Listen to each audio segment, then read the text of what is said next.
हाँ जी, तो आज हम पढ़ने जा रहे हैं सेल। चलिए सेल को जानते हैं पहले क्या है। आप सभी ने पढ़ रखा होगा कि cell is the structural and functional unit of life. Cell ही है जो पूरी बॉडी को स्ट्रक्चर प्रोवाइड कराती है और वही सेल पूरी बॉडी में फंक्शन करती है। अब ह्यूमंस की बात करें तो हम there are about 250 types of specialised cells in the human body. Scientist ने ह्यूमंस में 250 अलग अलग टाइप्स के सेल डिस्कवर कर चुके हैं। जैसे एग्जांपल के लिए आप देखिए एरिथ्रोसाइट्स और nerve cells. Eukaryotic cell consist of well defined subcellular organelles enveloped in a plasma membrane. कि जो हमारी यूकैरियोटिक सेल है उसमें सब सेलुलर ऑर्गेनल्स प्रेजेंट होते हैं, जैसे mitochondria, Golgi apparatus, endoplasm reticulum, nucleus. और वो एनवलप्ड मतलब कवर किससे है? प्लाज्मा मेम्ब्रेन से। तो चलिए जानते हैं कि प्लाज्मा मेम्ब्रेन बने किस चीज़ की होती है। तो plasma membrane 2 layers of phospholipids, phospholipids की 2 layer, protein and sugar and cholesterol, इन चीज़ों की प्लाज्मा मेम्ब्रेन बनी होती है। तो चलिए अब हम आगे पढ़ते हैं एक एक करके सेलुलर ऑर्गेनल्स को। तो चलिए पढ़ते हैं न्यूक्लियस को।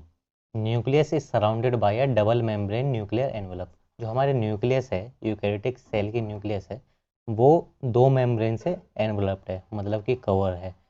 Number 1 outer membrane and second one inner membrane. The nucleus of the eukaryotic cell contains a nucleolus.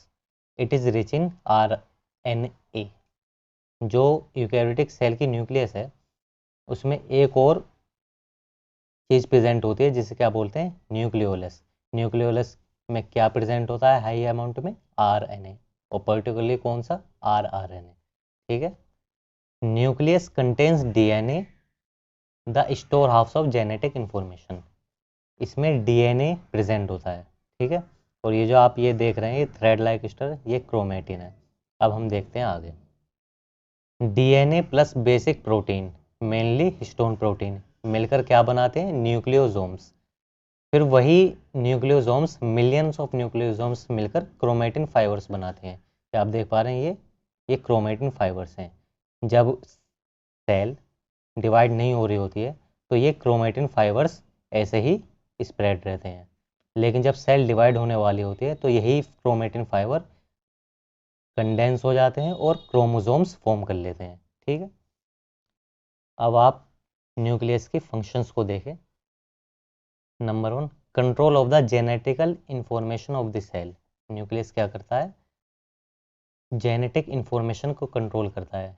जैसे जो भी ह्यूमन बीइंग है उसकी ग्रोथ कितनी होगी, उसके बॉडी में क्या क्या चेंजेस आएंगे, उसके हेयर का कलर क्या होगा, सब कौन कंट्रोल करता है? Nucleus. Second one control of cell division and cell growth. वही बात कि जो भी ऑर्गेनिज्म है उसकी ग्रोथ कितनी रैपिड होगी या स्लो होगी, उसकी हाइट कितनी होगी, सब कुछ कंट्रोल करेगा न्यूक्लियस। ओके। अब आपको मेन बात एक और बता देते हैं यहाँ पे। न्यूक्लियस में भी एक फ्लूइड प्रेजेंट होता है जिसे हम न्यूक्लियोप्लाज्म कहते हैं। क्या बोलते हैं? न्यूक्लियोप्लाज्म। ओके, ठीक है। नेक्स्ट ऑर्गेनल है हमारा endoplasmic reticulum. Endoplasmic reticulum 2 type का होता है, आपको पता है, रफ एंडोप्लाज्मिक रेटिकुलम और स्मूथ एंडोप्लाज्मिक रेटिकुलम। इन दोनों के स्ट्रक्चर में डिफरेंस सिर्फ इतना है कि रफ एंडोप्लाज्मिक रेटिकुलम के सरफेस पर राइबोसोम्स प्रेजेंट होते हैं। Okay, ribosomes. और स्मूथ एंडोप्लाज्मिक रेटिकुलम के सरफेस पर राइबोसोम्स प्रेजेंट नहीं होते हैं। आप यहाँ पर देख सकते हैं RER यानी rough endoplasmic reticulum studied with ribosomes, इसकी सरफेस पर राइबोसोम्स प्रेजेंट है। और smooth endoplasmic reticulum does not contain ribosomes, इसलिए स्मूथ अपीयरेंस का है। तो चलिए इसकी मेन चीज़, इसके फंक्शंस देख लेते हैं। रफ एंडोप्लाज्म का पहला फंक्शन है साइट ऑफ प्रोटीन सिंथेसिस। क्योंकि रफ एंडोप्लाज्मिक रेटिकुलम की सरफेस पर राइबोसोम्स प्रेजेंट है तो राइबोसोम्स का काम ही है प्रोटीन को सिंथेसाइज करना। तो रफ एंडोप्लाज्मिक रेटिकुलम का पहला काम क्या होगा? Protein synthesis. Next one protein folding. जो प्रोटीन फॉर्म हुए हैं रफ एंडोप्लाज्मिक रेटिकुलम में वो आगे चलकर फोल्ड होंगे, क्योंकि हर प्रोटीन का एक स्पेसिफिक स्ट्रक्चर होता है। तो रफ एंडोप्लाज्मिक रेटिकुलम उस प्रोटीन के फंक्शन के अकॉर्डिंग उसको फोल्ड करता है। Number third, glycosylation. ग्लाइकोसाइलेशन ऐसी प्रोसेस है जिसमें प्रोटीन में शुगर रेजिड्यू ऐड करते हैं, जिससे क्या होता है, वो प्रोटीन एक्टिवेट हो जाती है। ओके, तो नेक्स्ट हम स्मूथ एंडोप्लाज्मिक रेटिकुलम के फंक्शन को देख लेते हैं। Number one, lipid synthesis. क्योंकि स्मूथ एंडोप्लाज्मिक रेटिकुलम की सरफेस पर राइबोसोम्स नहीं होते हैं, इसलिए वो प्रोटीन तो सिंथेसाइज नहीं कर सकता है, लेकिन उसमें क्या प्रेजेंट होता है, क्या सिंथेसिस होती है, lipid synthesis, mainly fatty acids, phospholipids, cholesterols, जो कि किस काम में आ सकते हैं, मेम्ब्रेन फॉर्म में, या कोलेस्ट्रॉल स्टेरॉयड हॉर्मोन्स फॉर्म में, जैसे आपके बहुत स्टेरॉयड हॉर्मोन्स हैं। Okay, next thing, important function, detoxification of some drugs. Okay, जो हार्मफुल ड्रग्स होती है उसको डिटॉक्सिफाई, मेटाबलाइज करने में स्मूथ एंडोप्लाज्मिक रेटिकुलम हेल्प करती है। और इसमें कौन सी एंजाइम हेल्प करती है, CYP450 एंजाइम्स। अब आपने इसके फंक्शन देख लिए, लेकिन आपको ये बात पता होनी चाहिए कि जो रफ एंडोप्लाज्मिक रेटिकुलम और स्मूथ एंडोप्लाज्मिक रेटिकुलम प्रोटीन्स और लिपिड्स एक्सेट्रा सब सिंथेसाइज कर रहे हैं, उसके बाद होता क्या है एक्चुअल में, जो rough endoplasmic reticulum protein synthesise करती है, तो उसके बाद सारे स्टेप्स के बाद ये इसमें एक बड ऑफ होती है। ओके, बडिंग होती है। बडिंग होने के बाद होता क्या है कि वो प्रोटीन कहाँ जाती है, एक नेक्स्ट ऑर्गेनल के पास फर्दर मॉडिफिकेशन के लिए। वो नेक्स्ट ऑर्गेनल क्या है, वेसिकल से निकल जाती है इसमें से, और ये प्रोटीन चली जाती है गोल्जी एपरेटस के पास। ओके, कहाँ चली जाती है, गोल्जी एपरेटस के पास, जहाँ पर उसकी फर्दर मॉडिफिकेशन होती है। ऐसा ही स्मूथ एंडोप्लाज्मिक रेटिकुलम के साथ भी होता है, यहाँ से भी लिपिड सिंथेसिस होने के बाद वो फर्दर चली जाती है गोल्जी एपरेटस के पास। ठीक है, तो नेक्स्ट हम गोल्जी एपरेटस को ही डिस्कस करने वाले हैं।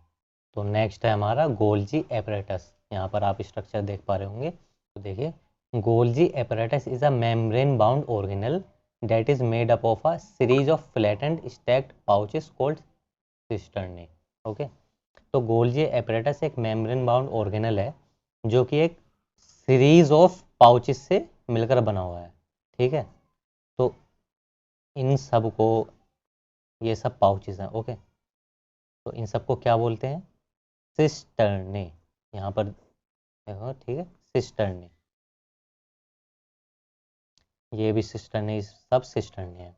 और ये आप स्फेरिकल देख पा रहे होंगे, ये वही वेसिकल्स हैं जो रफ एंडोप्लाज्मिक रेटिकुलम और स्मूथ एंडोप्लाज्मिक रेटिकुलम से गोल्जी एपरेटस के पास ट्रांसपोर्ट हुए हैं। तो जब ये गोल्जी एपरेटस के पास आए और यहाँ से एंटर हुए, तो जहाँ से ये वेसिकल्स एंटर होती हैं उसको बोलते हैं cis face. Okay, cis face. और उसके बाद यहाँ पर फर्दर मॉडिफिकेशन होती है प्रोटीन्स में, लिपिड्स में, और जब ये वेसिकल्स यहाँ से निकलती हैं, जो कि गोल्जी एपरेटस की वेसिकल्स होती हैं, तो इसे क्या बोलते हैं, ट्रांसफेस ऑफ गोल्जी एपरेटस। ठीक है, तो जहाँ से एंट्री होगी वेसिकल्स की उसे बोल देंगे सिस फेस, और जहाँ से वो फर्दर ट्रांसफॉर्म होंगी सेल्स में या आउट सेल्स के बाहर, तो उसे क्या बोलेंगे, ट्रांसफेस। ओके, तो चलिए इसके फंक्शंस को देख लेते हैं। Number one, receiving vesicles from rough endoplasmic reticulum and smooth endoplasmic reticulum, जैसे कि हम डिस्कस कर चुके हैं, ये रफ एंडोप्लाज्मिक रेटिकुलम और स्मूथ एंडोप्लाज्मिक रेटिकुलम से वेसिकल से रिसीव करता है। Number two, modification of protein, हम पहले डिस्कस कर चुके हैं कि गोल्जी एपरेटस में फर्दर मॉडिफिकेशन होती है प्रोटीन्स की। Number three, packaging of molecules. अब जो भी रफ एंडोप्लाज्मिक रेटिकुलम ने प्रोटीन्स और स्मूथ एंडोप्लाज्मिक रेटिकुलम ने लिपिड सिंथेसाइज किए थे, वो यहाँ पर आकर मॉडिफाई हुए। मॉडिफिकेशन होने के बाद उसकी होगी पैकेजिंग, पैकेजिंग होगी। ओके, और गोल्जी एपरेटस के वेसिकल्स बड ऑफ करके निकल जाएंगे। अब ये जो गोल्जी एपरेटस से निकले हैं ये वेसिकल्स, ये लाइसोसोमल प्रोटीन्स भी हो सकते हैं, ये मेम्ब्रेन प्रोटीन भी हो सकते हैं, या ये सेल के बाहर एक्सक्रीट भी हो सकते हैं। आप सिंपल समझिए कि जो मॉलिक्यूल्स पैकेज हुए ये लाइसोसोम भी हो सकते हैं, मतलब ये लाइसोसोम की मेम्ब्रेन भी फॉर्म कर सकते हैं, या सेल के ऑर्गेनल की मेम्ब्रेन फॉर्म कर सकते हैं, या अगर उसका फंक्शन, उस प्रोटीन का फंक्शन सेल के बाहर है, तो वो इस वेसिकल्स के थ्रू, गोल्जी वेसिकल्स के थ्रू कहाँ चले जाएंगे, सेल की प्लाज्मा मेम्ब्रेन तक चले जाएंगे, और सिग्नल आने पर वो सेल के बाहर एक्सक्रीट आउट हो जाएंगे। ओके, तो ये है आपका गोल्जी एपरेटस। नेक्स्ट ऑर्गेनल है माइटोकॉन्ड्रिया, जिसे पावर हाउस ऑफ सेल भी कह लेते हैं, आप बहुत पहले से जानते होंगे। तो the mitochondria are composed of a double membrane. Mitochondria जो है ये भी 2 लेयर की बनी होती है, जो है पहली आउटर लेयर, ओके, और सेकंड वन है इनर लेयर।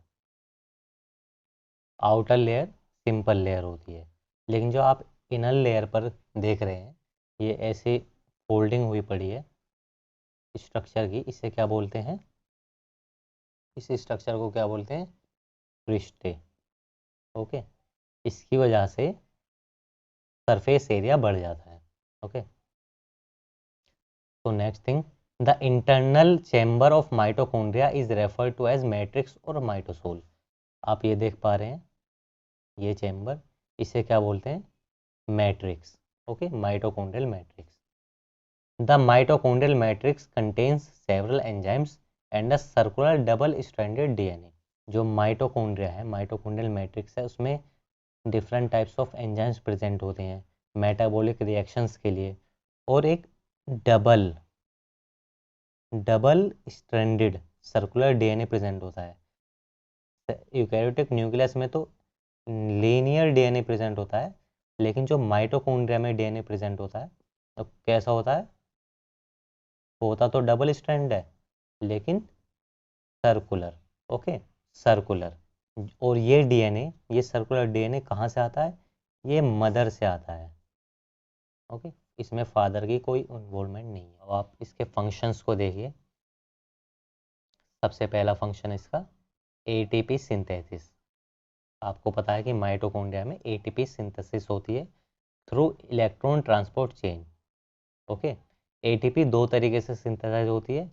पहला तो होता है ऑक्सीडेटिव फॉस्फोराइलेशन, जिसमें इलेक्ट्रॉन ट्रांसपोर्ट चेन की नीड होती है, और दूसरा होता है सबस्ट्रेट लेवल फॉस्फोराइलेशन, जिसमें इलेक्ट्रॉन ट्रांसपोर्ट चेन की नीड नहीं होती है। ओके, तो जो माइटोकॉन्ड्रिया में एटीपी सिंथेसाइज होती है वो ऑक्सीडेटिव फॉस्फोराइलेशन प्रोसेस से होती है।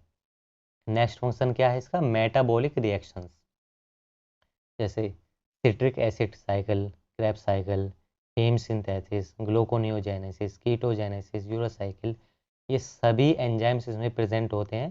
तो ये सभी साइकिल्स, मेटाबॉलिक रिएक्शंस माइटोकॉन्ड्रिया में होती है। हीमोग्लोबिन का जो पार्ट होता है हीम, वो भी यहीं सिंथेसाइज होता है। Gluconeogenesis, different types of proteins lipid से न्यू ग्लूकोज फॉर्म करना, वो प्रोसेस होती है ग्लूकोनियोजेनेसिस। कीटोजेनेसिस, सब कहाँ, सारी रिएक्शंस कहाँ होती है, माइटोकॉन्ड्रिया में। ओके, तो अब आप माइटोकॉन्ड्रिया को अच्छे से समझ गए होंगे। नेक्स्ट ऑर्गेनल है हमारा लाइसोसोम्स। ये आप देख पा रहे होंगे lysosome. Lysosomes are spherical vesicles enveloped by a single membrane. Lysosomes के अगर हम स्ट्रक्चर की बात करें तो ये स्फेरिकल इसका स्ट्रक्चर है और सिंगल मेम्ब्रेन से कवर्ड है या एनवलप्ड है। Lysosomes are regarded as the digestive tract of the cells. Lysosomes को डाइजेस्टिव ट्रैक्ट भी बोलते हैं सेल की, क्यों, क्योंकि इसमें हाइड्रोलाइटिक एंजाइम्स प्रेजेंट होते हैं जो मैक्रोमोलिक्यूल्स को डाइजेस्ट कर सकते हैं। ये हाइड्रोलाइटिक एंजाइम्स क्या परफॉर्म करते हैं, जैसे प्रोटीएजेस प्रोटीन डाइजेशन के लिए, न्यूक्लियसिस डीएनए आरएनए डाइजेशन के लिए, लाइपेसिस लिपिड डाइजेशन के लिए, ग्लूकोसाइडेसिस कार्बोहाइड्रेट डाइजेशन के लिए। ओके, तो इसके फंक्शन हम देख लेते हैं। क्या फंक्शन है, ब्रेकडाउन ऑफ मैक्रोमोलिक्यूल्स, जो सेल के अंदर जो प्रोटीन फॉर्म होते हैं, तो ये इस सभी को अगर डाइजेस्ट करना है तो ये हाइड्रोलाइटिक एंजाइम्स अपने एंजाइम्स के थ्रू इन सभी को डाइजेस्ट कर देते हैं, या इसे रिसाइकल कर देते हैं फर्दर फंक्शन के लिए। ओके, नेक्स्ट फंक्शन है ऑटोलाइसिस ऑफ डैमेज सेल्स। अब कोई सेल है जो कि डैमेज हो चुकी है, तो ये लाइसोसोम्स जो प्रेजेंट होते हैं सेल में वो क्या करते हैं, ये बर्स्ट हो जाते हैं, और ये बर्स्ट हो जाते हैं तो इनके एंजाइम्स रिलीज हो जाते हैं। इनके एंजाइम्स रिलीज होंगे तो जो सेल में मैक्रो मॉलिक्यूल्स हैं, ऑर्गेनेल्स हैं, वो सब डाइजेस्ट हो जाएंगे क्योंकि इसमें सभी के लिए एंजाइम्स प्रेजेंट हैं। Next autophagy of organelles. Okay, next organelle है हमारा peroxisomes. Okay, peroxisomes. Peroxisomes are single membrane cellular organelles. Peroxisomes भी एक सिंगल मेम्ब्रेन ऑर्गेनेल्स हैं। परोक्सिसोम्स आर स्फेरिकल और ओवल इन शेप। परोक्सिसोम्स भी स्फेरिकल या ओवल शेप के ऑर्गेनेल्स हैं। परोक्सिसोम्स में different types of enzymes present होते हैं और उनके फंक्शन क्या होते हैं हम देख लेते हैं। तो फंक्शन को देखिए, catalase enzyme protects the cell from toxic effects of hydrogen peroxide by converting it into H2O and O2। तो जो कैटेलेज एंजाइम है, ओके, ये हमारी एक सेल है और यह है हाइड्रोजन पेरोक्साइड। ये हाइड्रोजन पेरोक्साइड बहुत डेंजरस है ह्यूमन सेल के लिए। ओके, अगर ये सेल के अंदर एंटर हुआ तो हमारे जो पेरोक्सिसोम्स है, पेरोक्सिसोम में कैटेलेज एंजाइम प्रेजेंट होता है। ये कैटेलेज एंजाइम क्या करता है, इस हाइड्रोजन पेरोक्साइड को H2O और O2 में कन्वर्ट कर देता है। तो H2O और O2 हमारी बॉडी के लिए हार्मफुल नहीं है। ओके, तो ये कैटेलेज एंजाइम ऐसे ही वर्क करता है, ये हाइड्रोजन पेरोक्साइड को H2O और O2 में कन्वर्ट कर देता है। Next, fatty acid oxidation. So ये लॉन्ग चेन फैटी एसिड को ऑक्सीडाइज करके ब्रेक डाउन कर देता है। ओके, ऑक्सीडाइजेज एंजाइम की हेल्प से। नेक्स्ट एक इम्पोर्टेंट फंक्शन और इसका है एल्कोहल मेटाबॉलिज्म। तो अगेन कैटेलेज एंजाइम क्या करता है, एल्कोहल को मेटाबोलाइज कर देता है H2O और O2 में। तो एल्कोहल तो हमारी बॉडी के लिए हार्मफुल है, लेकिन H2O जो वाटर है और ऑक्सीजन हमारे बॉडी के लिए हार्मफुल नहीं है। तो ये एक इम्पोर्टेंट रोल प्ले करता है ये परोक्सिसोम्स। नेक्स्ट ऑर्गेनेल है हमारा राइबोसोम्स। ठीक है, देख लेते हैं इसे। Ribosomes are tiny granules composed of RNA and protein. Ribosomes एक छोटा सा ग्रेन्यूल्स स्ट्रक्चर है जो आरएनए और प्रोटीन से मिलकर बना हुआ है। और कौन सा RNA, particularly rRNA, ribosomal RNA and protein मिलकर राइबोसोम्स बना देते हैं। राइबोसोम्स क्या है, एक लार्ज सब यूनिट और एक स्मॉल सब यूनिट से मिलकर बना होता है। लार्ज सब यूनिट क्या कितने की होती है उसमें 60s, और स्मॉल सब यूनिट कितने की होती है 40s। ओके, तो ये दोनों मिलकर एक यूकैरियोटिक जो यूकैरियोटिक राइबोसोम्स होते हैं वो 80s के होते हैं। तो ये 60s जो लार्ज सब यूनिट और 40s स्मॉल सब यूनिट मिलकर एक 80s राइबोसोम्स फॉर्म कर लेते हैं। ओके, नेक्स्ट देखते हैं। On rough endoplasmic reticulum ribosomes called as membrane bound ribosomes. जब ये राइबोसोम्स ये रफ एंडोप्लाज्मिक रेटिकुलम पे प्रेजेंट होता है ऐसे, ओके, तो हम इसे क्या बोलते थे, membrane bound ribosomes. Okay, in cytosol known as cytosolic ribosomes. और जब ये सेल के साइटोप्लाज्म या साइटोसोल में प्रेजेंट होता है फ्रीली, तब हम क्या कह देते हैं इसे, साइटोसोलिक राइबोसोम्स। ओके, तो नेक्स्ट हम इसके फंक्शन को देखते हैं। राइबोसोम्स का फंक्शन क्या है, साइट ऑफ प्रोटीन सिंथेसिस। तो आपको पता ही है राइबोसोम्स का काम क्या है, प्रोटीन को सिंथेसाइज करना। ओके, चलिए तो हम साइटोस्केलेटन को देख लेते हैं। साइटोस्केलेटन में पहला पार्ट आता है माइक्रोफिलामेंट्स। माइक्रोफिलामेंट्स किस चीज़ के बने होते हैं, it is made up of actin protein. Okay, microfilaments किस चीज़ के बने होते हैं? एक्टिन प्रोटीन के बने होते हैं। Microfilaments are attached to the inside of the cell membrane and give the cell support and shape. जो माइक्रोफिलामेंट्स होते हैं, एक सेल है, ओके। तो माइक्रोफिलामेंट्स कहाँ अटैच्ड होते हैं? सेल के मेम्ब्रेन के आसपास अटैच्ड होते हैं और सेल के स्ट्रक्चर को सपोर्ट करते हैं और शेप को मेंटेन करने में हेल्प करते हैं।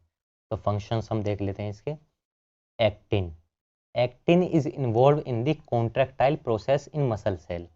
तो जो हमारे स्केलेटल मसल होती है वहाँ पर ये एक्टिन, ये माइक्रोफिलामेंट्स जो कि एक्टिन प्रोटीन के बने होते हैं, वो एक्टिन और मायोसिन मिलकर मसल कॉन्ट्रैक्शन प्रोसेस में हेल्प करती है, okay. Number 2, cytokinesis of mitosis. तो माइक्रोफिलामेंट्स का एक और काम है, जब सेल डिवाइड हो रही होती हैं एक सेल से दो सेल में, तब भी यही माइक्रोफिलामेंट्स हेल्प करते हैं सेल डिवीजन में। Number 3, phagocytosis of WBCs। अब ये आपके WBCs है, ओके, और यहाँ से कोई फॉरेन बैक्टीरिया आ गया है, तो इस साइटोस्केलेटन क्या करते हैं? फैगोसाइटोसिस प्रोसेस कराने के लिए इस WBCs की शेप में कुछ फर्दर चेंजेस करते हैं। जैसे ये चेंजेस किया, स्यूडोपोडिया फॉर्म हो गया, और ये जो बैक्टीरिया है ये WBC फैगोसाइटोसिस फंक्शन परफॉर्म कर लेगी, जिससे ये बैक्टीरिया डाई हो जाएगी। सेकंड साइटोस्केलेटन पार्ट है माइक्रोट्यूब्यूल्स। माइक्रोट्यूब्यूल्स किस चीज़ के बने होते हैं? It is made up of alpha tubulin and beta tubulin. Microtubules alpha और बीटा ट्यूबुलिन से मिलकर बने होते हैं। चलिए इनके फंक्शंस को देखते हैं। माइक्रोट्यूब्यूल्स का पहला फंक्शन क्या है? Cell division. तो माइक्रोट्यूब्यूल सेल डिवीज़न में कैसे हेल्प करते हैं? ये क्रोमोसोम्स में काइनेटोकोर से अटैच्ड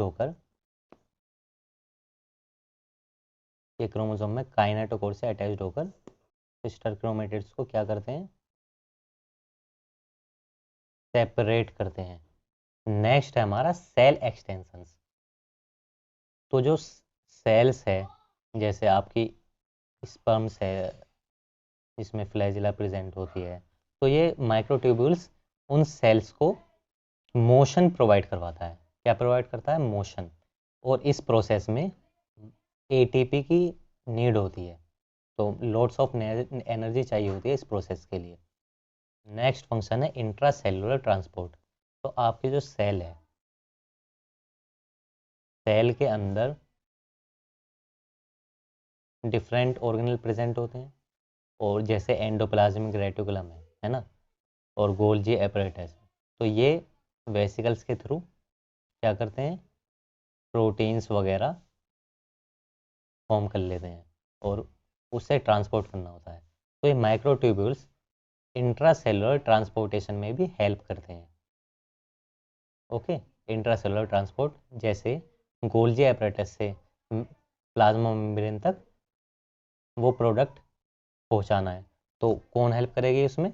माइक्रोट्यूब्यूल्स, ओके। तो नेक्स्ट है हमारा इंटरमीडिएट फिलामेंट्स, और जो लास्ट साइटोस्केलेटन पार्ट है। Intermediate filaments are composed of variety of proteins. जो इंटरमीडिएट फिलामेंट्स है वो डिफरेंट टाइप्स ऑफ प्रोटीन से मिलकर बना होता है, और ये डिपेंड किस पर करते हैं? सेल के लोकेशन पर और सेल के फंक्शंस पर, ओके। तो इसका फंक्शन क्या है? Intermediate filaments provide attachment. किस टाइप के अटैचमेंट? तो आप ये देखिए, ये दो सेल्स हैं, ओके। तो ये जो इंटरमीडिएट फिलामेंट्स है ये क्या करता है? ये सेल को दूसरे सेल से अटैच करने में भी हेल्प करता है, ओके। नेक्स्ट, ये सेल से एक्स्ट्रा सेलुलर मैट्रिक्स से भी अटैच होने में हेल्प करता है, ओके। और थर्ड, सेल के ही अंदर ऑर्गेनल्स को भी अटैच करने में हेल्प करता है, ताकि ये ऑर्गेनल्स फ्रीली मूवेबल ना हो, अपनी लोकेशन पे ही प्रेजेंट रहे। ओके, आपने आज पढ़ा है सेल, ह्यूमन सेल। तो उम्मीद करता हूँ आपको ये सेल समझ आ गया होगा। ऐसे ही और इजी एक्सप्लेनेशन के लिए आप स्पाइन मेडिकोस को सब्सक्राइब कर सकते हैं। तो चलिए मिलते हैं अब नेक्स्ट वीडियो में।